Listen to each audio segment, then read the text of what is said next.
বাবা মা তেকে আর এখানে রাখলেন না, ওনারা তেকে নিয়ে গাড়িতে উঠে বসলেন আবারও বাড়িতে যাওয়ার উদ্দেশ্যে।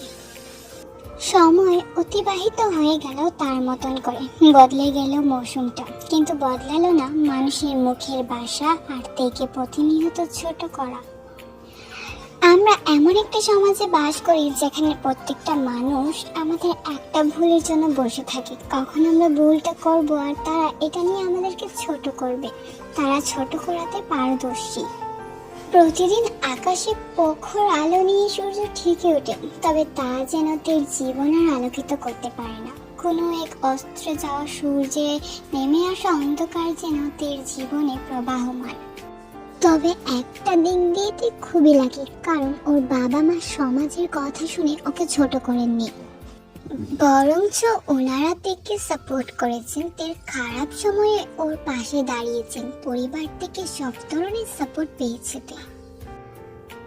ওকে আর 5টা মেয়ের মতো পারিবারিক দিক দিয়ে সাফার করতে হয়নি, যেমনটা সাফার করেছে ও সামাজিক দিক দিয়ে। এই ঘটনার পর তার মা বাবা লক্ষ্য করেছিলেন তে যেন একদম মৃত্যুর নিকটে চলে গেছে। তিনারা অনেক কষ্ট করেছেন তেকে আবারও আগের মতো স্বাভাবিক করতে। অবশেষে তের পরিবারের এত চেষ্টার পরে তারা সফল হন এবং তের আবারও আত্মবিশ্বাস জেগে ওঠে।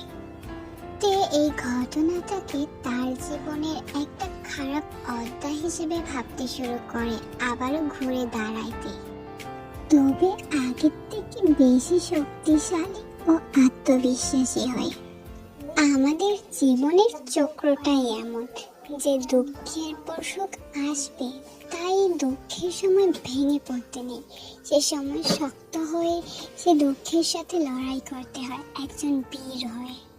সেই যুদ্ধের ময়দানে যাওয়ার আগেই অনেকে হারিয়ে যায় কোনো এক অতল তলে, যে দল থেকে তার খোঁজ আর পাওয়া যায় না। তবে স্রষ্টার অসীম নিয়ামতের কারণে তে আর সেই তলে হারিয়ে যায়নি। তার পরিবারের চেষ্টায় সে আবারও ফিরে এসেছে, আগের থেকে দ্বিগুণ আত্মবিশ্বাসী ও শক্তিশালী হয়ে।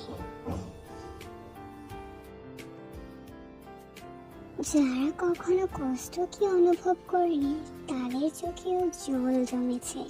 তের এই কথাগুলো শুনে মনে হচ্ছে বানানো কোনো, তবে না, এটা সত্যি, এটা বাস্তব।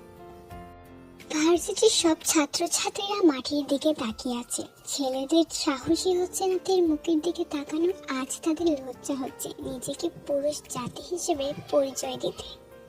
তে হাতে মাইকটা তুলে নিল কিছু বলার উদ্দেশ্যে।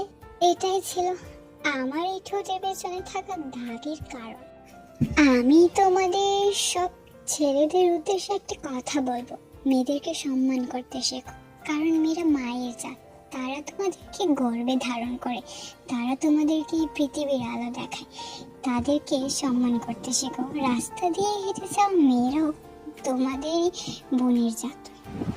কেউ পারছে না তাদের চোখের জলগুলোকে আটকে রাখতে, সেগুলো যেন পার ভেঙে তীরে উঠে গেছে।